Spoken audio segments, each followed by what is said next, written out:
Pilipinas, 7:38 AM ay live nang mapapanood sa Channel 3 ng ABS-CBN TV Plus at Channels 45 to 49 ng GMA Affordabox. Kaya may access ka na sa balitang totoo anytime, anywhere. Sa radyo, sa social media at TV. Radyo Pilipinas, 7:38 AM. Sa patuloy na pag-aatid ng balita at pagbibigay serbisyo publiko, kinilala ng prestiyosong Asia Pacific Broadcasting Plus Awards 2025 ang galing at dedegasyon ng Radyo Pilipinas.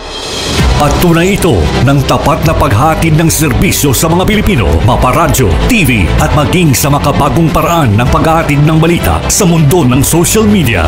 Sa pangunguna ni Presidential Broadcast Service Director Dindo Amparo, kasama ang lahat ng kawani ng Radyo Pilipinas. Inaalay namin ang pagkilalang ito sa bawat Pilipinong aming pinaglilingkuran. Radyo Pilipinas. Radyo Publiko.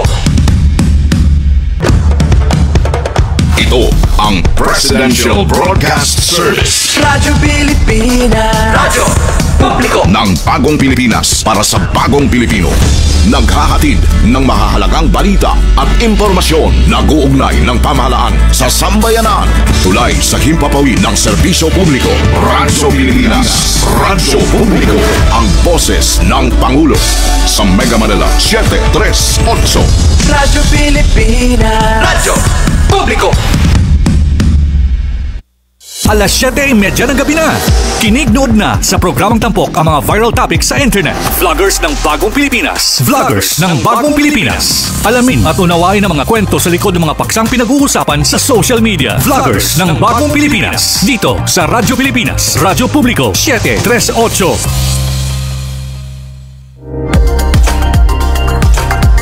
Alright, it's time check. It's 7:36 in the evening sa buong kapuluan ng Pilipinas. Vloggers ng Bagong Pilipinas. Vloggers ng Bagong Pilipinas. Okay, no. Magandang gabi sa iyo, Admin Rich, no. Muli na naman nating makasama ang ating kaibigan na vlogger na si Admin Rich. At syempre, babati muna siya sa ating mga mananood.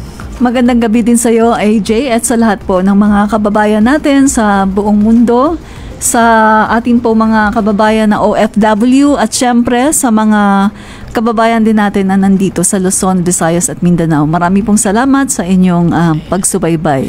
Siyempre, itong inyong lingkod, si AJ13 Vlog, at magsasimula tayo sa ating palatuntunan ngayong gabi. No? Ito ang vloggers ng Bagong Pilipinas. No? Ang Radyo Pilipinas ay mapapanood sa lahat po ng social media platforms sa panguna ng Facebook live streaming ng Radyo Pilipinas at 104.3 The Capital. Napapanood din ito sa Free TV sa mga mayroong TV Plus, nasa Channel 3 at affordable channels 45 to 49. Mapapakinggan din kami sa Radyo Pilipinas 738 kHz sa inyong mga AM band. Siyempre, nagpapasalamat po tayo sa pamunuan ng Presidential Communications Office na si Acting Secretary Dave Gomez at sa lahat po ng mga kababayan natin sa buong Pilipinas. Magandang gabi po. Yes, no, sa ating mga kababayan dyan, syempre, hindi natin kakalimutan batiin ang ating mga kapwa vloggers ng Bagong Pilipinas, no? At syempre, yung ating mga kasama dito na mga vloggers, katulad ni Malita at Kalaman, si Joshua Corpus, si Divine, at si si Rebecca Morales, no? Hindi ko na nakikita kasi kaya nalimutan ko yung pangalan.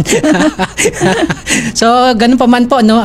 Sa lahat ng ating mga OFW na tagapagkinig at nanonood sa ating patuloy sumusubaybay sa ating palatuntunan sa vloggers ng Bagong Pilipinas ay magandang umaga, tanghali at gabi sa inyong lahat kasi anywhere in the world naman ng ating mga OFW sa sa buong mundo yan. So iba't ibang time zone yan. Kaya sa ating mga kababayan, mag-ingat po kayo lagi, especially sa yung mga lugar na medyo delikado, mayroong mga dilubyo o something, may war. So mag-ingat po kayo lagi at alagaan ang ating mga sarili.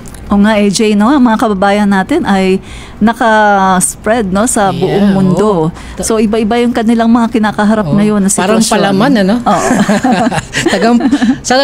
Parang palaman talaga ang mga Pilipino, mga OFW, dahil sila ang palaman, no, nagsisilbing pampalasa sa kinakain, no, o sa kumbaga sila yung pinaka building blocks ng bawat ibang bansa, no, na kumukuha sa mga OFW bilang trabahante ng kanilang mga kumpanya, no, kasi ang mga Pilipino talaga ay talagang number one in terms sa kagalingan bilang empleyado, talagang sincere sa kanilang trabaho. Tama ka. Yan. Ikaw ba naging OFW ka? Hindi naman, at wala akong plano kasi Ayun. mas gusto ko talaga sa Pilipinas. Ayun. Ako naman naging OFW ako dahil since ayaw na nila sa akin, kaya nandito ako sa Pilipinas. so umpisa po natin ang ating palatuntunan, no? Itong ating mga talakayan, no? At syempre, umpisa natin sa ating mga topic, no? Ano ba mga topic natin dito na ating tatalakayin, Admin Rich? Yung tungkol sa ika-4 na SONA ng ating Pangulong Ferdinand R. Marcos Jr. Yes, Pinalakpakan matapos sabihin ng ating Pangulo yung tungkol doon sa mga, alam mo na, yung kumikickback sa mga proyekto ng gobyerno. Ang sabi ng Pangulo natin ay mahiya naman kayo sa inyong kapwa Pilipino. Ayan. At syempre, at nandyan din yung pinalagan ng mga tao ang naging Supreme Court ruling regarding sa dismissal ng impeachment trial ni BP Sara. At syempre, meron din yung launching ng Yakap of PhilHealth, upgrading the primary healthcare benefit package for every Filipino. Yes, ayan yung yakap ng PhilHealth, no, para sa ating mga Pilipino na taga naman nangangailangan ng tulong, no, sa medical at financial, no, sa financial help ng PhilHealth. Dahil diyan, no, taga naman marami tayong mapag-usapan at marami tayong matatalakay na magandang bagay para sa ating mga kapwa Pilipino. At dahil diyan mag-start muna tayo sa ating mga PBBM good news, no. Dahil dito mayroong libreng kuryente na tutuparin ni PBBM, syempre. At panoorin po natin ang buong kwento regarding this.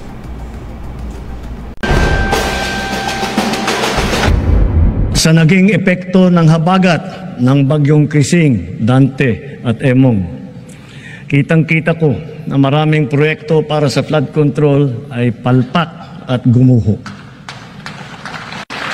At yung iba, guni-guni lang. Huwag na po tayong magkunwari. Alam naman ng buong madla na nagkakaraket sa mga proyekto. Mga kickback, mga initiative, errata, SOP, for the boys. Kaya sa mga nakikipagsabwatan upang kunin ang pondo ng bayan at nakawin ang kinabukasan ng ating mga mamamayan, mahiya naman kayo sa inyong kapwa Pilipino. Mahiya naman kayo sa mga kabahayan nating naanod o nalubog sa mga pagbaha. Mahiya naman kayo lalo sa mga anak natin na magmamana sa mga utang na ginawa ninyo na binulsan nyo lang ang pera. Para hindi na maulit, so that this will not happen again. First, the DPWH will immediately submit to me a list of all flood control projects from every region that were started or completed in the last 3 years. Second, the Regional Project Monitoring Committee shall examine that list of projects and give a report on those that have been failures, those that were not finished, and those that are alleged to be ghost projects. And third, we will publish this list.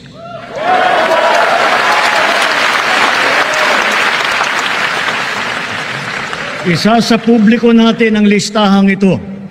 Kaya ang publiko na saksi sa mga proyektong ito ay malayang suriin ang listahan at magbahagi ng kanilang nalalaman para makatulong sa ating investigasyon. At the same time, there will be an audit and performance review regarding these projects to check, to make sure, and to know how your money was spent. Yan. Ayun, no, napakinggan po natin. Although nauna itong video, yung dapat na palabas natin yung libreng kuryente, pero unahin na muna natin itong napanood nating topic regarding sa naging SONA ni PBBM, no? At dito ay nabanggit nga niya yung sinasabi niya na mahiya naman kayo sa inyong mga kapwa Pilipino. So, ano masabi mo doon, Admin Rich? Ako naman, nakita kasi natin ang Pangulo kapag meron siyang sinasabi ay nagkakatotoo, di ba? Talagang tinutotoo niya. Yes. Although ang Pangulo natin, minsan lang talaga magsalita kasi hindi nga siya yung tao na masalita, di ba? Yes. More sa gawa ang ating Pangulo. So naniniwala ako na eto, gagawin talaga ito ng ating Pangulo at paiimbestigahan itong mga nasa, nakakalungkot, no? Pero merong mga nasa gobyerno na talagang nagsasamantala sa buwis ng taong bayan, no? Kaya eto, ina-expect ko, excited ako. Heads will roll talaga. Remember naman yung last year na sona ni President Marcos, 'di ba?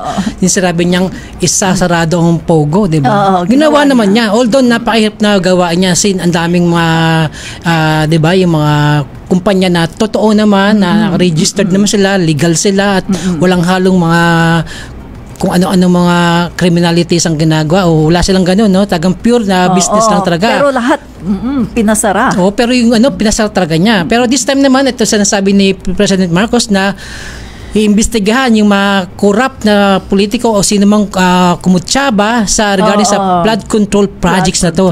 Taga naman tagang husiin ng ating mahal na Pangulo yan.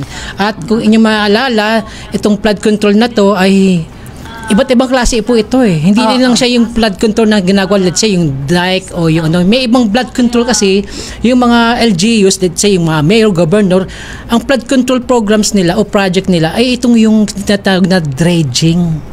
Which is, alam mo yun, yung pag hinukay mo, mamaya babalik ulit yung hinukay mo.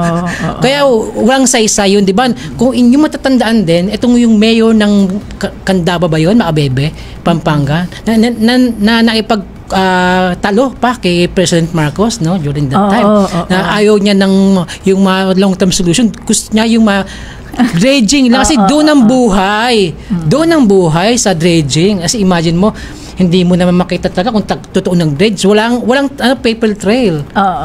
Kasi paano ma-inspect yun? Makita mo rin gamit nandun pero gumana ba?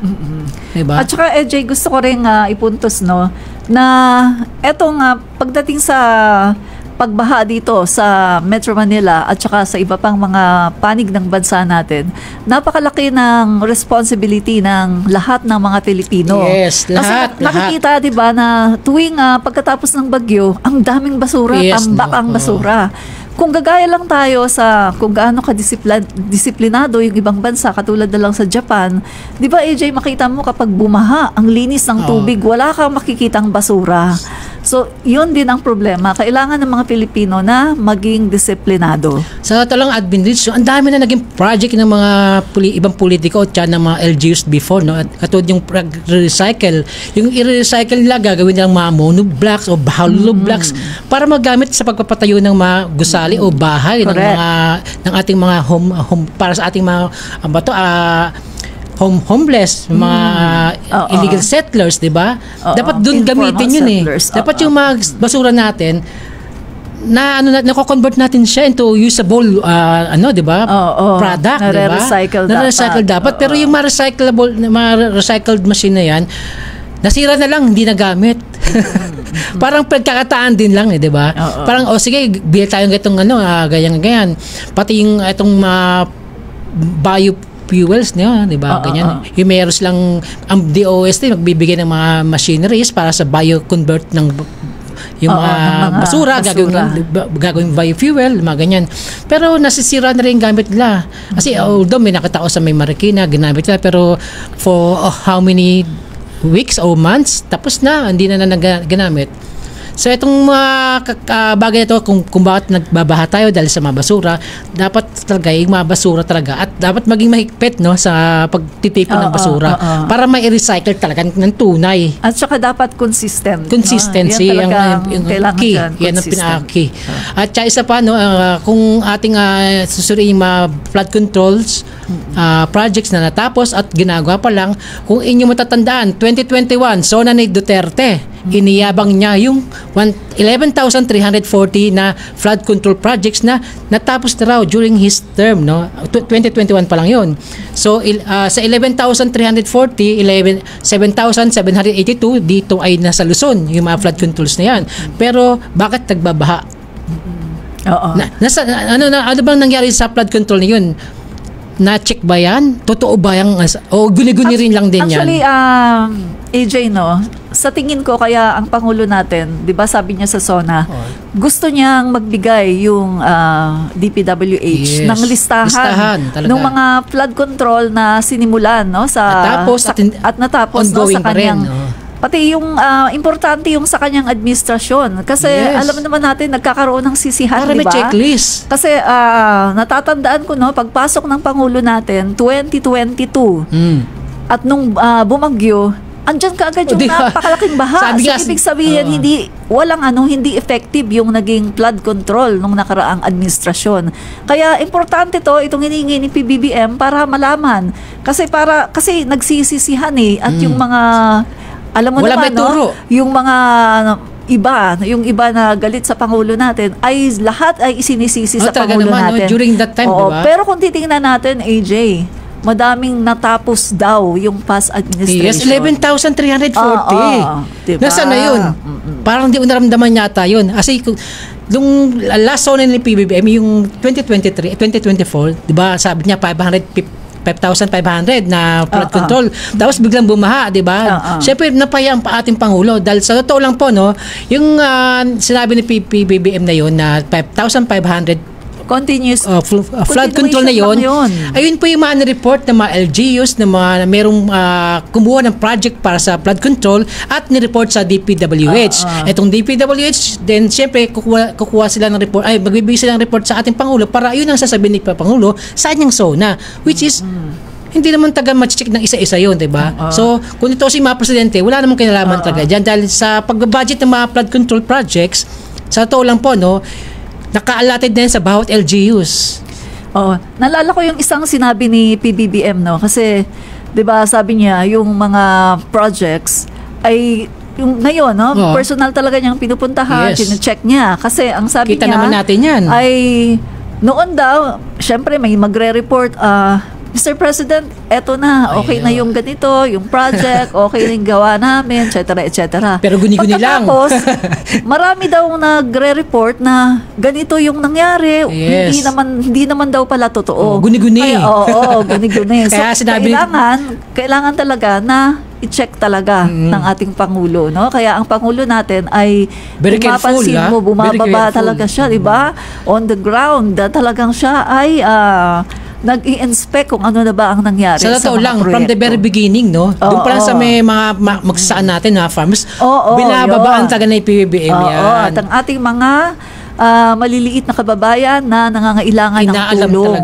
Inaalam. Sa iba-ibang lugar dito sa Pilipinas. Pumupunta ng personal ang ating Pangulo. Maging kapag may bagyo, may baha, nandyan ang Pangulo natin. Kaya dapat din sa ating mga LGUs, mayors, governor, congressman, bumababa rin sa mga sa kanilang mga constituents, no? Sa mga projects nila na ilatag nila, na ibigay na ng budget, sana chine-check din nila, babaan nila para malaman nila kung totoo o ba guni-guni din lang talaga. Pinagkakitaan lang, di ba? O maaring may kakutsabaan talaga nangyari.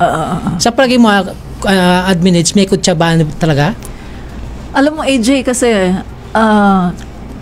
may nagsabi nga noon, no, na isang engineer na diyan daw kasi yung malakas ang budget kasi may budget na back sa mga flood control. Yes, totoo yan. Kasi yung kaya gusto flood nila yan control daw, ganito daw kasi yung flood control.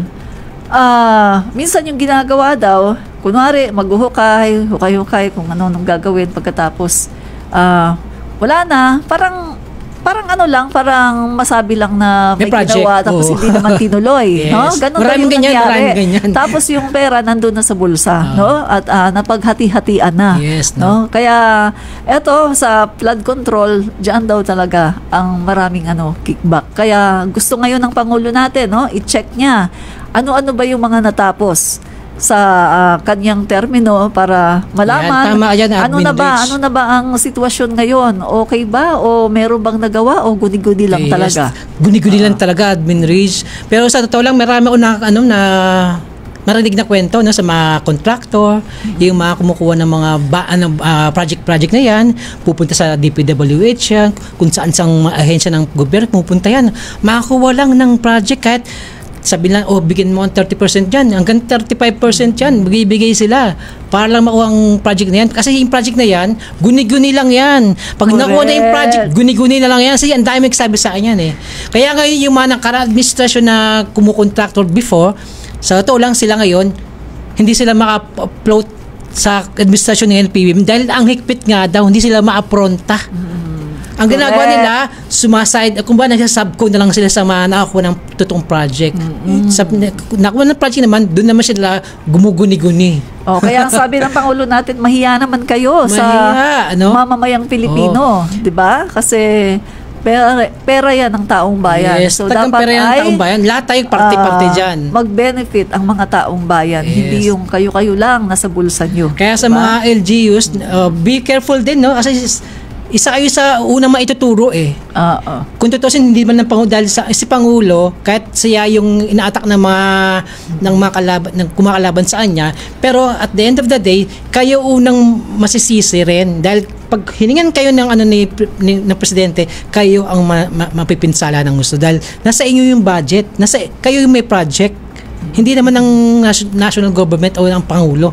Dahil yung kada budget every year ang naka-allotted din sa bawat mga distrito, bawat municipality, di ba? Bawat governor meron na silang project. Hindi naman hawak ng PBBM yan o ng isang presidente, di hawak yan. Pero may mga project din ang national government. Yes, meron din. No? Meron din. Pero meron din yung mga bawat distrito. Yung malalakihang di ba? Pag para sa buong Pilipinas o saan national talaga na project. Katulad ng yung spillways, national government yan. Yung mga roads and highways, mga bridges natin. So dapat yung mga bridges dapat matibay. Metro Manila Subway. Kasi may mga naitayong bridges, infra na parang Kastilyong Buhangin.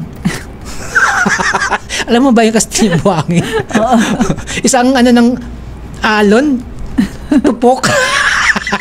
Sira, di ba? Kastilyong Buhangin na pagkakatayo, di ba? Parang walang semento, puro buhangin lang. Kano kaya mga project yan? Especially mga bridges, no? Pagkatayo, wala pa isang taon. Kastilyong Buhangin. Pero yung San Juanico Bridge, 52 years na, di ba? Kahit nasira man yan, dahil sa tagal napabayaan lang kasi hindi na-maintain. Pero kung totoosin yan, kung na-maintain lang yung nakarang administrasyon, dahil sinasabi na nga may kailangan ng maintenance, pero pinabayaan, so mayroon silang ibang adhikain. Para masisi o masabing sira na ang San Juanico Bridge. Pero ganun pa man, ang naging maagap ang ating DPWH at ang pamahalaan ng Leyte, Samar Leyte, at ang ating mahal na Pangulo na inagapan na binigyan ito ng magandang project, para wala budget. nang madisgrasya. Yes, para walang madisgrasya. At kumbaga, dodoblihin yung di ba? Meron pa sila ilalagay isang bridges din para sigurado lang. Kasi may mga malalaking mga roro para sa pagte-transport ng mga tao, di ba? Habang wala pa yung mga bagahe, di ba? Yan. Ano pong masasabi regarding sa flood control, especially nung nakarang administrasyon? Sa totoo lang, AJ, siyempre ako, mag-56 years old na ako, no? Pero ito kasing bayan natin Pilipinas, talagang siya bahain talaga siya, no? Totoo yan. At surrounded tayo ng tubig merong mga time na hindi rin kinakaya talaga ng mga flood control. Yes. At saka, dahil sa iba-ibang mga aspeto. Yes. Katulad na rin, no, yung mga drainage natin ay nagbabara nga kasi wala rin kasing cooperation ng mga Filipino. Yes. Kung sana, maganda na may flood control tayo. At the same time, yung mga Pilipino ay nakikipag-cooperate na hindi magtapon kung saan-saan. Hindi naman ganun kagrabe. Yung ating mga drainage system ay hindi magkaklag. At kung babahaman, konti lang, tapos kaagad siya magsasubside. Kaso, dito sa nangyari kasi sa atin, natotorture na nga yung ating environment dahil sa kabi-kabila na, alam mo, kakat ng mga puno, pagre-reclaim, at kung ano-ano pa, pagtatapon ng basura. Pagkatapos, meron pa itong hindi ginagawa ng mga flood control, no? So, nagsasama-sama na ngayon. Kaya kapag umulan, ay talagang napakalaki Baha ng baha. talaga. No? So, kailangan talaga dito cooperation Discipline. ng buong bansa. Cooperation at disiplina. Yes. Kung gusto talaga Importante natin yan na Admin. hindi tayo bahain ng ganyan, di ba? Kung babahain man tayo, kahit pa paano, hindi na ganun kalala. Konti diba? lang at magsasubside ka agad ang Tsaka tubig. yung basura, hindi ganun karami. No? Oo, kailangan walang basura. Oh, no? ganun ba, napakaganda ng ating talakayan na admin niche, no? Halos talagang ubusin natin tong whole segment natin, no? Pero ngayon, babalik muna tayo para sa isang ating break, no? Magbabalik ang vloggers ng Bagong Pilipinas. Time to celebrate kulturang Pinoy, tradisyon, musika, sining, literatura at iba pa. Anything and everything fun and Filipino. Ito ang Pinoy Kultura. Ang tangi kong pag-ibig. You probably haven't heard these in the last 50 years or at all. They're called kundiman songs, a genre of traditional Filipino love songs first heard in the 1800s. It springs from the kumintang, a true indigenous pre-colonial style of courtship or bridal song from the Tagalog region. Many confuse the kundiman with the harana. Understandable, but there are differences. Wikipedia says it's the traditional way of serenading, but they differ in time and structure. The kundiman having a moderate 3/4 time, beginning in a minor key and ending in the parallel major. Filipino musician Floranta Aguilar says the harana is straightforward and simple, always has a guitar solo intro, and authentic ones put the singer in the act of serenading, like Dungawin mo Hirang.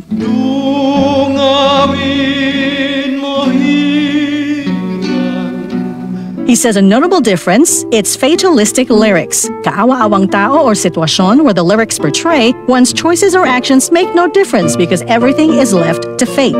Sabi niya, kadalasan ang manganganta ng kundiman ay heartbroken or sawi. Mahirap lang at ang tanging alay niya ay ang kanyang walang kamatayang pag-ibig. He is willing to suffer for his love, even die for it. As seen in the lyrics Jose Rizal wrote in his kundiman, ibubuhos namin ang dugot babaha, matubos nga lamang ang sa amang lupa, portraying his intense love for country. From its basic form, Filipino composers such as Francisco Santiago and Nicanor Abelardo put poetry to music and formalized the art song, the Western style of vocal music composition. More than half a century ago, they were popularized by the queens of kundiman, Conching Rosal, Silvia La Torre, and Atang Dalarama. Sikat din sa pag-awit ng kundiman sina Rick Manrique Jr., ang mabuhay singers, and of course, the king of kundiman, Ruben Tagalog.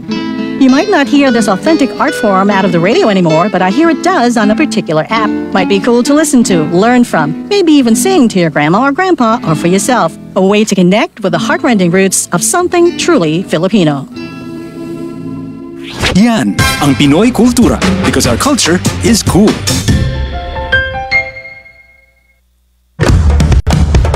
Ito ang Presidential Broadcast Service Radyo Pilipinas. Radyo Publiko ng Bagong Pilipinas para sa Bagong Pilipino. Naghahatid ng mahahalagang balita at impormasyon nag-uugnay ng pamahalaan sa sambayanan. Tulay sa himpapawid ng serbisyo publiko. Radyo Pilipinas. Radyo Publiko. Ang boses ng Pangulo. Sa Mega Manila 738. Radyo Pilipinas. Radyo Publiko. Vloggers ng Bagong Pilipinas. Vloggers ng Bagong Pilipinas.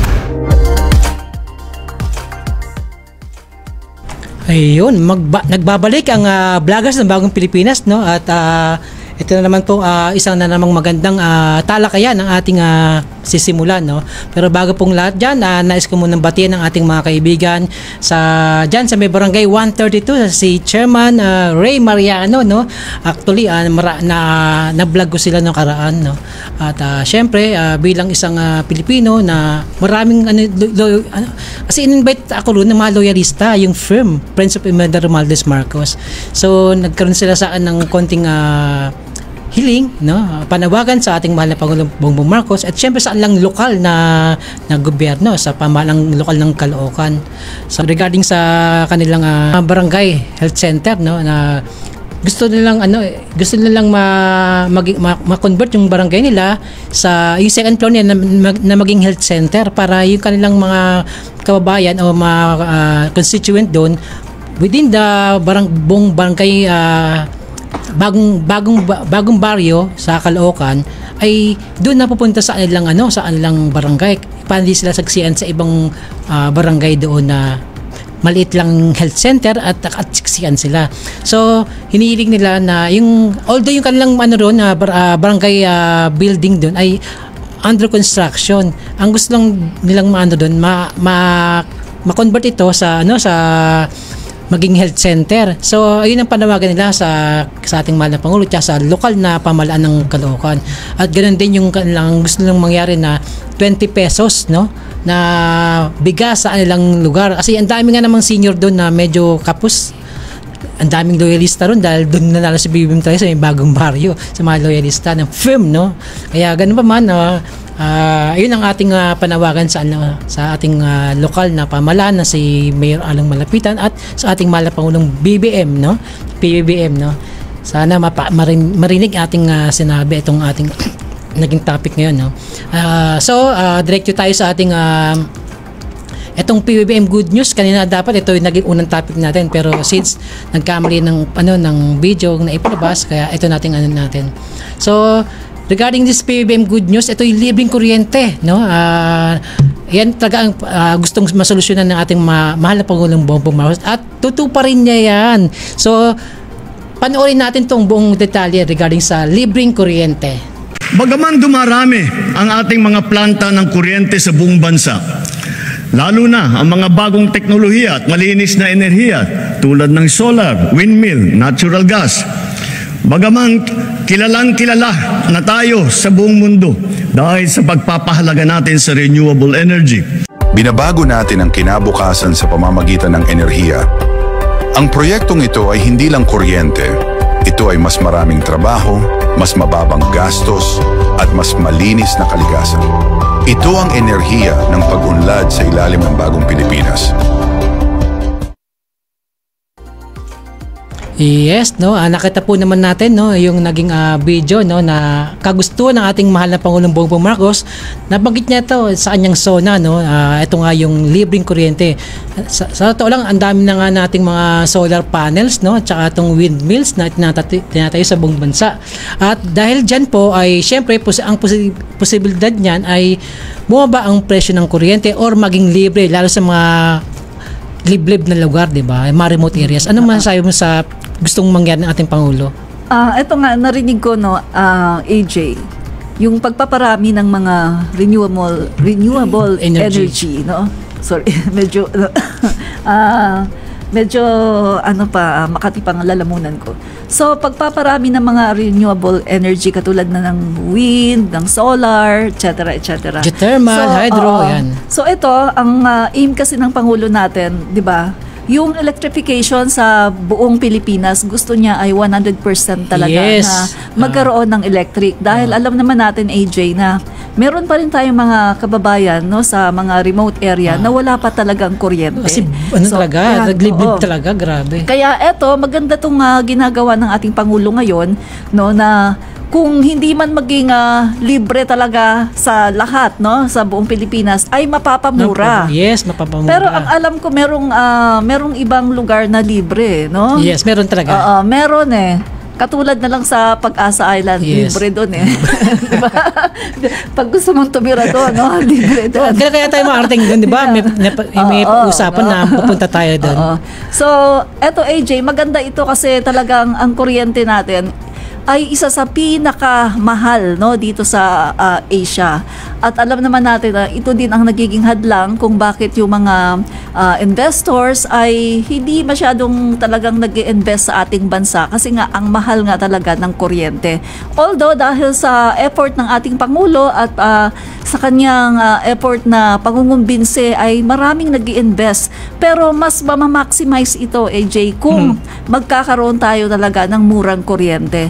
Kaya talagang itong gusto ng Pangulo natin, itong ginagawa niya, for 3 years ay tututukan niya ito, AJ, na talagang ang buong Pilipinas ay maka-avail ng murang kuryente sa pamagitan ng pagpaparami ng mga renewable energy. Yes. So, kaya sabi ko talaga sa sarili ko, hindi talaga tayo nagkamali. Hindi tayo nagkamali na binoto natin ang ating Pangulong Bongbong Marcos kasi kitang-kita natin yung talagang tinutugunan niya yung mga kahilingan ng mamamayang Pilipino. Katulad na lang, AJ, mabanggit ko na yung libreng bigas. Yes, diba? Yung libreng bigas bigas na ito ay gagawin ng talagang marami, no, sa buong kapuluan ng Pilipinas. Maraming mga kadiwa centers at pati yung mga LGUs. Libreng bigas ba o 20 kilos lang? 20 pesos na bigas. Okay sana, libreng bigas. Alam mo, AJ, ang 20 pesos na bigas ay napakalaking bagay na yan, di ba? Ay, ako nga, sabi ko sa'yo 30 pesos, okay na sa akin, no? Okay na ang 30 pesos. Paano pa kaya ang 20 pesos na bigas? So, yan ay binanggit ng ating Pangulo, di ba? So, napakarami ng binanggit ng Pangulo natin, AJ, kung ating i-discuss dito. Yes. No? Tama yan, no? At saka isa pa, no, atong libreng kuryente na to, sa totoo lang, pwede tayo yung tagang libre. Kahit hindi mo na sa may Metro Manila o sa mga cities, kahit mabababa lang. Sa totoo lang, maraming proyekto pa. Ito yung katulad nitong Malampaya 4. Diba? Correct. At saka dyan sa may Subic, na inaano dyan, i-rig, no? Didrill, no? Sa Subic na yan, napaaraming natural gases, no?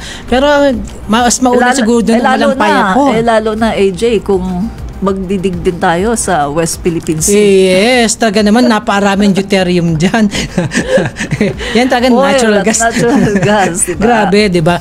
Kaya talagang magiging libre ang kuryente if na matupad lahat yan, no? Sana nga ma-extend pa ang ating mahal na Pangulong Bongbong Marcos. Hindi pa man tapos ang kanyang termino.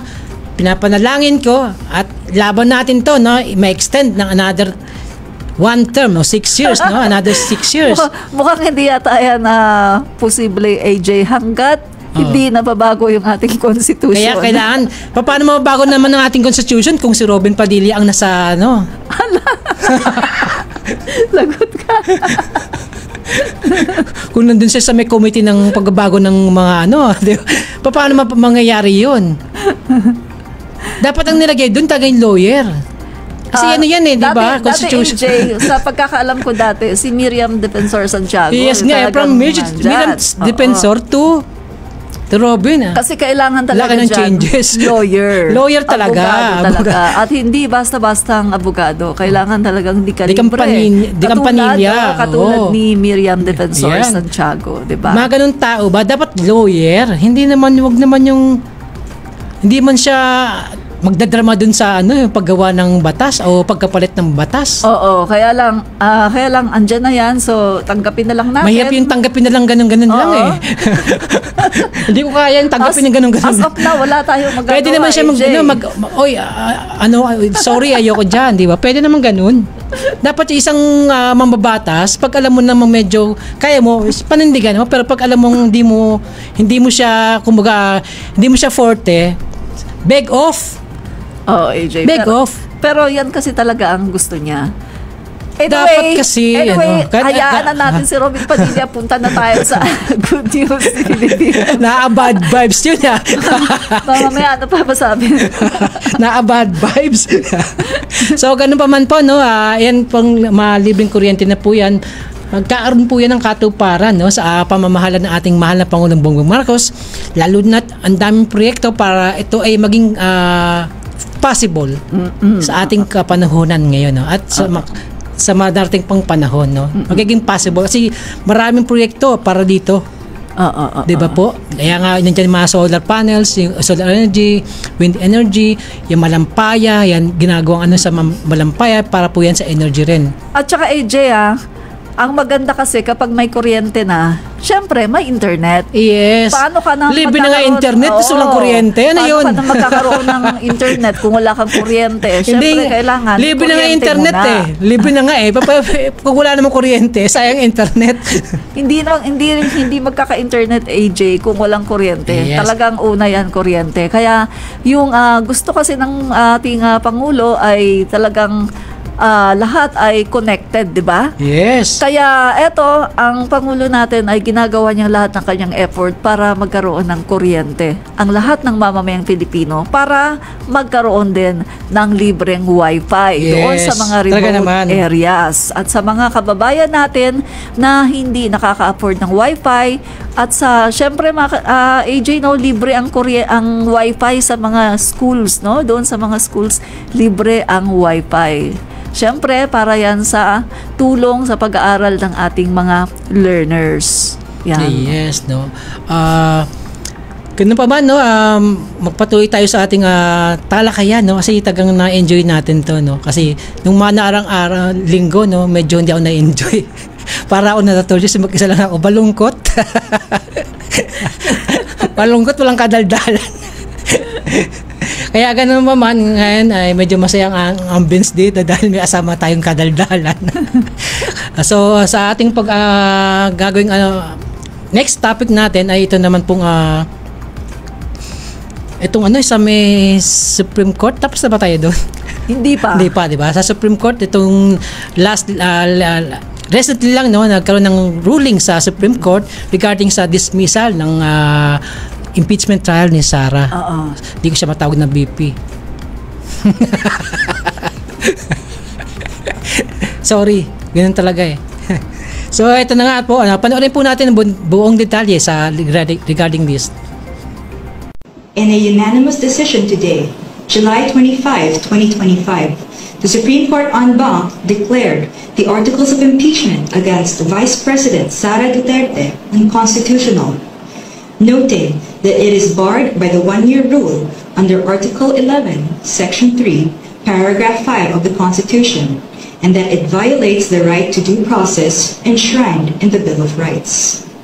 Therefore, the Senate did not acquire jurisdiction over the impeachment proceedings.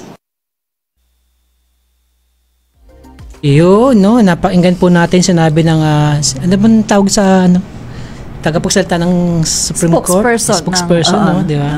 So Supreme regarding nga yun, sinabi nga niya na naging tawag ito, unconstitutional daw yung naging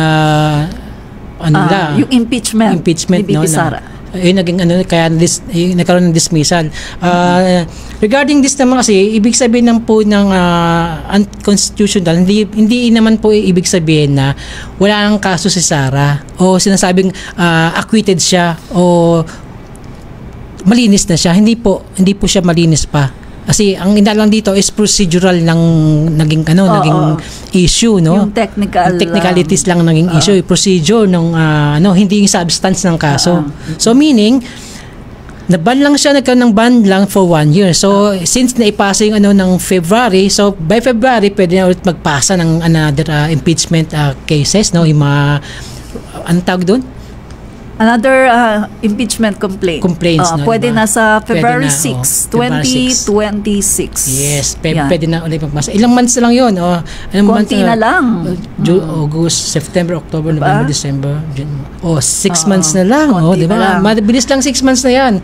So, kung ganun pa man, no, kung another issue na naman ng impeachment, sana hindi na ito ma-blanka o ma-dismiss ulit ng So, dapat lang maging maingat ngayon ang Congress at yung mga nag-file ng kaso against kay Sara, no. Pero ganun pa man po, sa naging pahayag din naman ng Supreme Court na sinabi nila kaya nila itinatama ngayon dahil yung mga nakaraang daw impeachment trials o naging kaganapan sa impeachment daw dati ay mali. So meaning hinayaan nila yung gumawa ng mali. Paano yun? Ganito yung nangyari, AJ, no?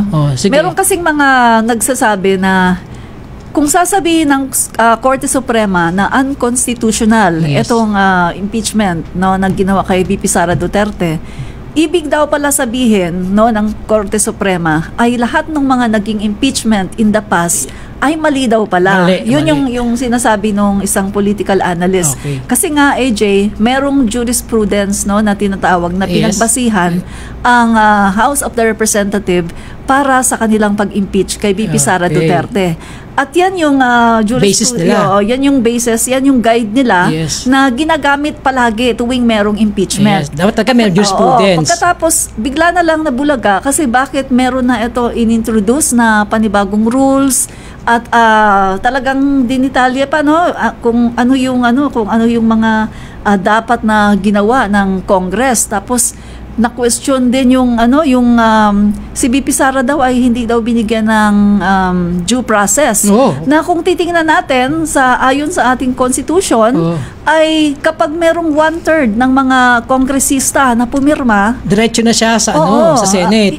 ibig sabihin ma-impeach na talaga yon impeach na. si VP Sara Duterte. More than 2/3 pa eh. Pero AJ, hindi pa naman kasi tapos ito dahil ang Kongreso ay nag-file ng motion for reconsideration.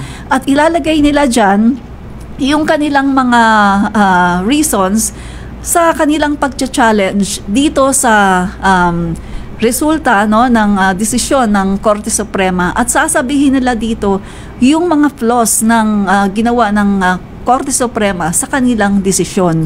Kasi AJ, nakita ko nga yung isang post ni former Justice Ascuna. Si Ascuna, yes, diba? yes. Ang ganda ng kanyang nasabi. Ang ganda ng kanyang AJ, ng kanyang pag-explain kung bakit hindi ito po pwede, no? Yung ginawa ng Korte Suprema. Kasi kung titingnan natin, dapat AJ merong prior notice dapat no? Hindi ka naman pwedeng magpa-implement nito pagkatapos ang alam naman ng mga kongresista ay yung jurisprudence nga nang ginagamit nila. Kumbaga walang prior notice, 'di ba, AJ? Yes, tama parang ka. Katulad lang 'yan ng halimbawa, tayong dalawa, meron tayong usapan, naka-fix na 'yan. Pagkatapos biglang meron kang ginawa, nag-decide ka, may binago ka, pagkatapos hindi mo pinaalam sa akin, sasabihin mo pag-submit ko, nag-iba ka ng ruling. Mali ito, ganito. O magtataka ako, 'di ba? Dahil wala naman tayong pinag-usapan na gano'n. Wala namang prior notice na gano'n na ang magiging rules and regulations. Parang ganyan yan, AJ, no? Ako, hindi naman tayo lawyer, pero kahit pa paano, AJ, ay napapakinggan natin at yung mga sinasabi ng mga lawyers, mga eksperto sa batas. Yun, no? Kaya nga nangyari dyan, no? May mga ibang representative ng Congress, itong rep ng Bicol Saro na party list, no? Sabi niya, pag pinayagan ng Korte Suprema itong desisyong ito at hindi sila mag-reconsider, wala nang mai-impeach sa Pilipinas. Oo, tsaka isa pa, AJ, ang mga judges kasi na yan, ang mga judges na yan ay impeachable official. Yes, impeachable. So parang ang mangyari kasi, AJ, sa 1935 Constitution, mahirap yung requirements para mag-impeach ng impeachable official. Yes, tama. Pagdating sa 1986 Constitution, ang ginawa ng mga drafters ng 1986 Constitution, pinadali nila para ang mamamayang Pilipino at saka mga kongresista ay hindi tayo mahirapan na magtanggal ng isang impeachable official na maraming aligasyon ng katiwalian. Yan yung AJ, pinadali pagdating sa 1986 Constitution. Pagdating naman dito sa ginawang ruling ng Supreme Court ngayon, mas pinahirap. Di ba? Mas pinahirap. At yung kanilang inilagay doon sa kanilang ruling ay wala naman sa 1987. Wala sa Constitution. So, maling-mali talaga. Wala doon. So, AJ, marami talaga ngayon na mga eksperto sa batas ang talagang mga drafters ng 1987 Constitution. Yes, tama at talagang sinasabi nila na mali. Ito. Hindi ito pa pwede. Para gawin mo yan, kailangan baguhin natin yung Constitution para ilagay yan. Kasi hindi naman yan ang nakalagay sa Constitution natin. Tama ka dyan, Adminits. Diba? Dahil dyan, sobra tayong na-enjoy sa ating talakayan. Parang kinulang tayo. Actually, kinulang talaga tayo ng time. No? At dahil dyan, gusto kong bumati ka muna sa ating mga listeners, sa ating viewers, para mapagpaalam tayo ng maayos. Sige. 5 minutes pa naman tayo, no? So, ayan na mga kaibigan, no? Maraming pong salamat. Maraming pong salamat sa mga sa mga nanood ngayong gabi. At binabati ko pala mga kaibigan, no? Si Mirusul, Florcita Anacaya, si Jessie Velasco, Maribel Gregorio, at binabati ko rin mga kaibigan yung mga kasamahan ko sa Sunday, vloggers ng Bagong Pilipinas Sunday, si Martina. Hi, hello Martina, na-miss na kita, at saka si Alex, no? At eto mga kababayan ay manood din po kayo sa Sunday, no? Ewan ko kung makakabalik na kami sa Sunday. Ayun, salamat sa iyo, Admin Rich, no. Siyempre ito pong yung lingkod si AJ. Sandali lang AJ, no. I-promote ko muna yung aking page, no. Oh, yes. YouTube channel ko Admin Rich at saka TikTok channel, TikTok page ko Admin Rich din po at saka yung Facebook YouTube. Ganun din po, yung YouTube no? mo. Tsaka YouTube ganun din, Yes, Admin ganun, Rich. Fight fake news, expose the truth. Yes, salamat sa iyo na sa ating kaibigan na si Admin Rich, no, na laging heart attack mode, no. So itong inyong lingkod na sa AJ13 Vlog na bumabati sa inyo at sa ating mga gusto rin sana batiin ang ating mga kaibigan diyan sa US of A, sa taga Middle East, sa may Dubai, UAE, KSA. Magandang gabi sa inyo lahat dyan at sa ating mga kaibigan dito sa Pilipinas. Salamat sa pagsuporta at sa panonood nyo sa aming vloggers ng Bagong Pilipinas sa patuloy na pagsuporta. Maraming pong salamat. Muli itong si AJ13 Vlog na nagsabing good night.